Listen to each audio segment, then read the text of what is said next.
So I saw the Monique video. I'm from Baltimore. Monique's from Baltimore, so I always try to support my sister from home. But when I first heard it, my first thought was, bonnets? We talking about bonnets? And that was my response. Hair bonnets, man. With all the tragedies happening in the world, you telling me we having a epidemic or a pandemic over bonnets and scarves and slippers? Man, is that is this a big thing that it had to be addressed to this magnitude, and it has rocked the nation and everybody's talking about it? I've been sleeping under a rock, man. But after I thought about it, I was like, she right. And here's why. Now, I'm guessing that Monique's approach to this is coming from a good place. You know, a loving heart, that kind of thing. Not a judgmental, self-righteous, I'm better than you perspective. And, you know, I'm hearing there's a lot of backlash, so I'm assuming that a lot of people are taking it that way. You know, we have to face a reality here.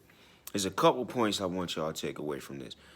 One is that as people who say we want to be great and we label ourselves as great, you know, as blacks, we love to throw around titles like king and queen, things like that.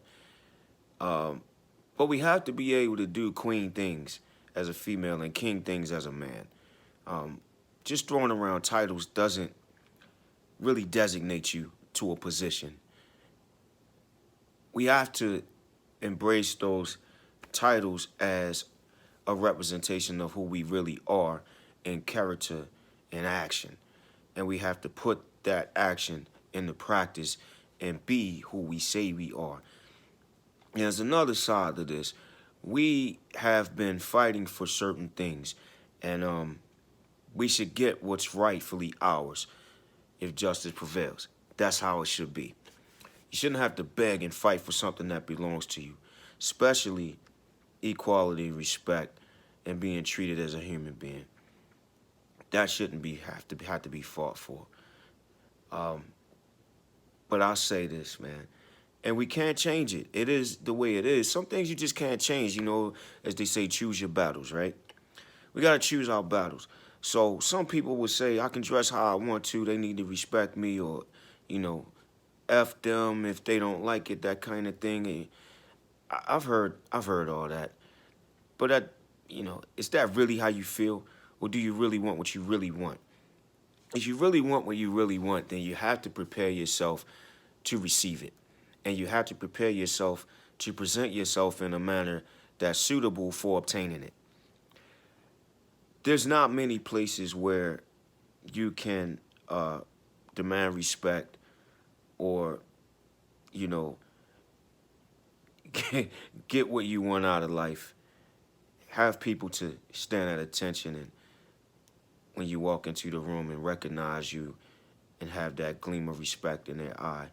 If you're walking in sliding your feet across the floor with flip-flops on and a house coat and a shower cap, it's not many places where you're going to walk into and they're going to be like, oh, ma'am, or, oh, sir, please let me help you. It's not like that. And keep in mind what I said. Some things are the way they are. You cannot change them. So this goes beyond what you think people should do. People should respect people for who they are and all that, blah, blah, blah. I know that. But it's not that way. It ain't going to happen. It's not. So let's come off of what people should do and think about what people actually do in certain circumstances and environments. So if you want something to happen today, you have to put yourself in a presentation mode that is more likely to get what you want out of the day. Now, Monique's address was with people in the airport. Now, I don't know how much you want from